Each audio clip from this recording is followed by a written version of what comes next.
Hello friend, तो आज हम जीएनएम सेकेंड ईयर का क्वेश्चन पेपर 2021 का लेके आए हैं। ठीक, ये subject medical surgical nursing first का है। ठीक, आज हम इसका डिस्कशन करेंगे। उससे पहले आप अभी तक चैनल को सब्सक्राइब नहीं किए हैं तो सब्सक्राइब कर दीजिए, बेल आइकन को दबा दीजिए ताकि हर लेटेस्ट वीडियो आपको सबसे पहले मिलता है।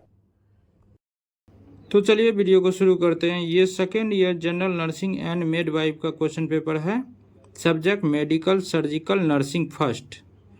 ठीक, इसका क्वेश्चन पेपर है, बिहार वालों के लिए है। ये बिहार में जो एग्जाम हो चुका है 2021 में, उसी का क्वेश्चन पेपर है। ठीक, जीएनएम का। तो इस क्वेश्चन पेपर में जो ट्रू फॉल्स होंगे उसको सॉल्व करेंगे और फिल इन द ब्लैंक्स जो है उसको सॉल्व करेंगे। तो चलिए क्वेश्चन शुरू से देख लेते हैं, आपको दिख रहा होगा अच्छे से। ठीक, तो चलिए 1 नंबर से क्वेश्चन देखना शुरू करते हैं। ठीक, फर्स्ट में आपको क्या कहते हैं डिफाइन करना है। ठीक, पल्मोनरी ट्यूबरकुलोसिस को। ठीक, उसका सिम्टम लिखना है और नर्सिंग मैनेजमेंट लिखना है। उसी तरह दूसरा क्वेश्चन आपको दिख रहा होगा। ठीक, इसके बाद तीसरा क्वेश्चन आपको दिख रहा है, इसका सारा का लिखना है आपको। ये चौथा क्वेश्चन आपको दिख रहा होगा, सारा को क्या करना, डिफाइन करना है आपको। ठीक, उसके बाद चौथा क्वेश्चन आपका है राइट शॉर्ट नोट एनी 3, यानी किन्हीं 3 पे क्या करना, संक्षिप्त टिप्पणी लिखना है आपको। तो दिख रहा होगा आपको यहाँ 5th ऑप्शन है, थोड़ा प्रिंट में गड़बड़ हो गया, 4 के बाद 5th होना चाहिए तो 6th लिख दिया है। ठीक, तो इस 5th में से किसी 3 पे क्या करना, शॉर्ट नोट लिखना है। उसके बाद चलिए 5th क्वेश्चन देखते हैं। इसके बाद 5th क्वेश्चन आपको दिख रहा होगा। 5th क्वेश्चन में राइट ट्रू एंड फॉल्स, सही और गलत को लिखें। ठीक, कौन सही है और कौन गलत है इसको लिखना है। ठीक, पहला, in old age immunity power increases, मतलब बुजुर्ग अवस्था में रोग प्रतिरोधक क्षमता बढ़ता है, तो ये क्या हो गया आपका फॉल्स है। बुजुर्ग में क्या होता है, इम्यूनिटी पावर और डिक्रीज हो जाता है, घट जाता है, बढ़ता थोड़ी है, घटता है, तो ये आपका फॉल्स हो गया। ठीक, बहुत सारे शरीर में पोषक तत्व की कमी हो जाती है जिसके कारण क्या हो जाता है, बुजुर्ग में इम्यूनिटी पावर डिक्रीज हो जाता है। ठीक, उसके बाद बी में high fatty diet should be the save to old person, यानी उच्च वसा युक्त भोजन बुजुर्ग अवस्था में देना चाहिए, तो ये भी आपका क्या है, फॉल्स है। उच्च वसा युक्त भोजन आपको ओल्ड एज में नहीं देना चाहिए। ठीक, इसके बाद सी में आपका है rheumatoid arthritis effect primary joint, तो ये बोल रहा है रूमेटाइड गठिया प्राथमिक जड़ों को प्रभावित करती है, तो ये आपका क्या है, सही है, यानी ट्रू है, ये आपका ट्रू है। उसके बाद डी में है एजेंथियोप्रीन, एजेंथियोप्रीन इज ए इम्यूनोसप्रेसेंट ड्रग, यानी एजेंथियोप्रीन एक प्रतिच्छा दमनकारी दवा है, तो ये भी आपका क्या है, ट्रू है, प्रतीक्षा दमनकारी दवा है। ठीक, उसके बाद ई में आपका है during lumbar puncture CSF is examined, मतलब लंबर पंचर के दौरान सीएसएफ की जांच होती है, तो ये भी आपका क्या है, सही है, यानी जांच होती है। ठीक, उसके बाद एफ में आपका है Parkinson disease is progressive and degenerative disease, Parkinson रोग एक प्रगतिशील और अपक्षयकारी रोग है, तो ये भी आपका क्या है, एफ ट्रू है। पार्किंसन रोग क्या है, यानी प्रोग्रेसिव एंड डिजेनरेटिव डिजीज होता है। ठीक, डिजीज है। उसके बाद लिखा है जी में diuretic drug are given to increase urine output, मूत्र उत्पाद में बढ़ोतरी के लिए मूत्रवर्धक दवा देते हैं, तो जी भी आपका क्या है, ट्रू, यानी मूत्र उत्पादन में मूत्रवर्धक दवा दिया जाता है बढ़ोतरी के लिए। ठीक, उसके बाद एच में है in CRF serum urine level increase, यानी सीआरएफ में सीरम यूरिन के स्तर में बढ़ोतरी होती है, तो एच भी आपका क्या है, ट्रू है, होती है। ठीक, उसके बाद आई में है normal saline is an isotonics solution, normal saline isotonic solution होता है, ये आपका क्या है, आई ट्रू है, आइसोटोनिक सॉल्यूशन होता है। ठीक, उसके बाद जे में लिखा dyspepsia refer to difficulty in swallowing, यानी निगलने में कष्ट होना डिस्पेसिया का प्रमाण है, तो ये आपका क्या है, फॉल्स है। ठीक, उसके बाद है pneumonia is the infection of upper airway. इसमें तीनों एयरवे हो जाता है, अपर लोअर मिडिल तीनों इन्फेक्शन हो जाता है निमोनिया में, तो ये आपका फॉल्स हो गया। ठीक, उसके बाद remove of the larynx is known as laryngotomy, यानी स्वर तंत्र को हटाने को लेरिंजोटोमी कहते हैं, तो ये आपका क्या है, ट्रू है। ठीक, उसके बाद आपका एम में है spinal anaesthesia is a type of general anaesthesia, तो ये आपका फॉल्स है, क्योंकि जनरल एनेस्थेसिया का टाइप जनरल एनेस्थेसिया और रीजनल एनेस्थेसिया, उसके बाद आपका लोकल एनेस्थेसिया। ठीक, ये तीनों एनेस्थेसिया का टाइप है, और रीजनल एनेस्थेसिया में आता है आपका स्पाइनल एनेस्थेसिया। तो स्पाइनल एनेस्थेसिया जनरल नहीं, ये रीजनल एनेस्थेसिया का प्रकार है, तो ये आपका क्या हो गया, फॉल्स हो गया। ठीक, इसके बाद एन में है bleaching powder is a chemical disinfection, यानी ब्लीचिंग पाउडर एक रासायनिक कीटनाशक है, तो रासायनिक कीटनाशक ये होता है। ठीक, इसीलिए ये क्या है, ट्रू है। ठीक, ब्लीचिंग पाउडर। इसके बाद ओ में लिखा sterilisation is a autoclave 100 degree Celsius temperature in maintained. Autoclave में स्टरलाइजेशन हेतु 100 डिग्री सेल्सियस तापमान रखते हैं, तो ये आपका क्या है, फॉल्स है, क्योंकि इसमें 120 डिग्री सेल्सियस रखा जाता है। ठीक, ऑटोक्लेव में, तो ये आपका क्या हो गया, फॉल्स हो गया, ये आपका फॉल्स हो गया। ठीक, उसके बाद आपका अगला क्वेश्चन पे चलते हैं।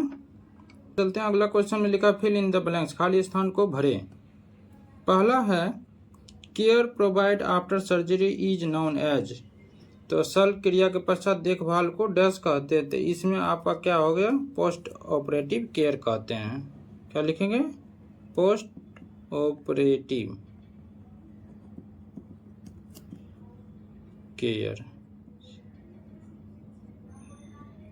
ठीक, दूसरा आपका है dash is the head of surgery team, तो आपका हो गया इसमें surgeon is a head of surgery team, तो क्या हो जाएगा इसमें, सर्जन, SURGEON सर्जन। ठीक, उसके बाद लिखा है 3 में dash is position in given cystoscopy, तो सिस्टोस्कोपी में डैश पोजीशन दी जाती है, तो इसमें क्या, कौन सा पोजीशन दी जाती है, लिथोटोमिकल, कौन सी दी जाती है, लिथोटोमी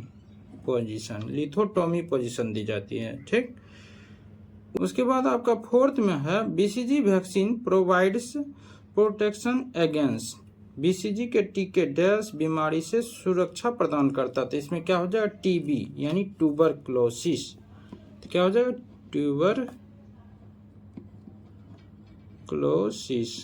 पोस्ट में क्या लेंगे, TB। ठीक, ट्यूबरक्लोसिस, एक साथ लिख सकते हैं, ट्यूबरक्लोसिस। ठीक,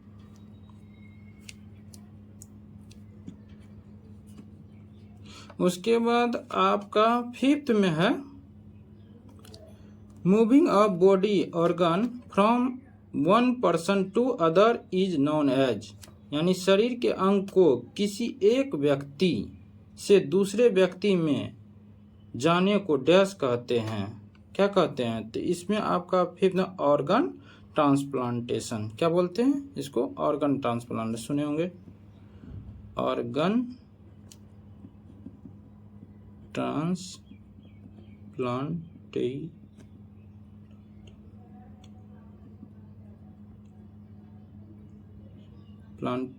TATION।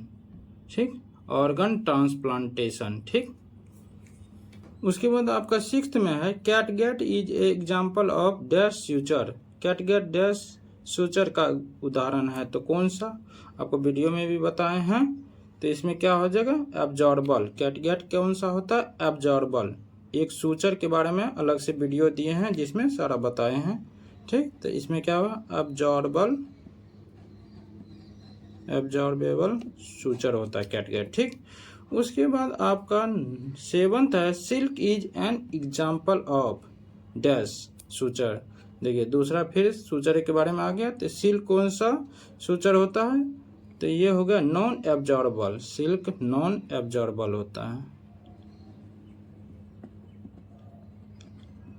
नॉन एब्जॉर्बेबल होता है, यानी ये क्या होता है, बॉडी के अंदर एब्जॉर्ब नहीं होता, डिग्रेड नहीं होता, घुलता नहीं है, ठीक। और कैटगट क्या होता है, बॉडी के अंदर घुल जाता है। तो इसको अंदर क्या किया जाता है, स्टिच मारने के लिए उपयोग किया जाता है, और सिल को बाहर स्टिच मारने के लिए उपयोग किया जाता है, ठीक। ताकि सर्जरी होने के बाद यदि ठीक हो जाए पर्सन तो उसको बाहर खींच के आराम से निकाल लिया जाएगा, किसको, सील को, ठीक। उसके बाद 8 में है usually dash is given for inhalation, यानी सामान्यतया इनहेलेशन के लिए डैश दिया जाता है। तो इनहेलेशन के लिए क्या दिया जाता है, एनेस्थेसिया। क्या दिया जाता है, एनेस्थेसिया। एनेस्थेसिया दिया जाता है इनहेलेशन के लिए, ठीक।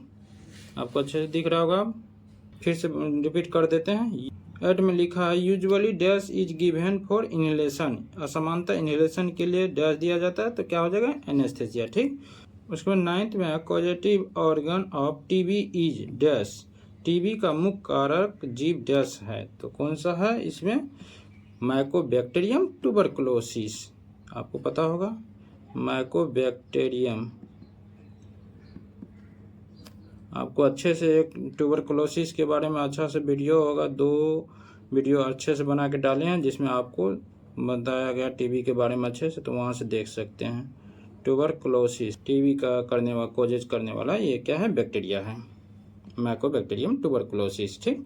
उसके बाद 10th में है care before surgery is known as, सर्जरी के पूर्व देख रेख को डैश कहते हैं, तो क्या कहते हैं इसको, प्री ऑपरेटिव केयर। वहाँ पोस्ट ऑपरेटिव, यहाँ प्री ऑपरेटिव। वहाँ क्या था, मतलब सर्जरी के पश्चात, यहाँ था सर्जरी के पूर्व, तो इसको क्या बोलते हैं, प्री ऑपरेटिव केयर। यानी सर्जरी के बिफोर करेंगे तो ये क्या हो जाएगा, प्री ऑपरेटिव, और सर्जरी के आफ्टर करेंगे तो क्या हो जाएगा, पोस्ट ऑपरेटिव। तो ये आपको क्लियर हो गया होगा, ये क्वेश्चन इस तरह से पूरा क्लियर हो गया होगा आपको। तो इस क्वेश्चन के यहीं पे द एंड करते हैं। आपको कहीं दिक्कत हुआ होगा तो ज़रूर कमेंट करके बताइएगा, ठीक। और अपने फ्रेंड्स के पास ज़रूर से ज़रूर शेयर कीजिएगा ताकि उसको भी हेल्प हो जाए। सभी जीएनएम का 17 तारीख से एग्ज़ाम है, उसके लिए बेस्ट ऑफ लक। और जाते जाते वीडियो को लाइक कर दीजिए, सब्सक्राइब कर दीजिएगा जो नहीं सब्सक्राइब किया। और bye bye, take care and thanks for watching my video.